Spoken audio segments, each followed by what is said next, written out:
அடியேன் உடலம் நின்பால் அப்படியே கரைஞ்சி உருகிறதுன்னு சொன்ன மாதிரி, இப்போ இவாளுக்கெல்லாம் நம்ம பரவாசுதேவன் அனுபவிக்க முடியாது, வியூக வாசுதேவன் அனுபவிக்க முடியாது. ராமகிருஷ்ண அவதாரங்கள்ல நம்ம எல்லாம் இருந்தோம்னா எந்த புல்லா புழுவா பூச்சியா இருந்தோமா இல்ல எந்த ஜென்மமா இருந்தோம் நமக்கு தெரியாது. அதே மாதிரி அந்தர்யாமியா அனுபவிக்கிறதுக்கு நமக்கு ரிஷிகளுக்கு இருக்கிற ஞானம் கிடையாது. அப்போ நம்ம எல்லாம் பகவான் அனுபவிக்கணும்னா எப்படி?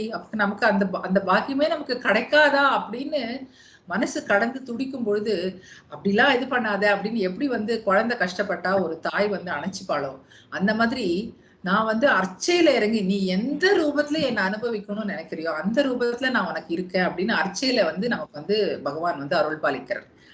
அந்த அர்ச்சாவதார திருமணி தான் நமக்கு கோவில்கள்ல பாக்குறோம். ஆத்துல இருக்கிற பெருமாளுமே அர்ச்சை தான். அந்த பாவத்தை நம்ம கனெக்ட் பண்ணிக்க போகுது.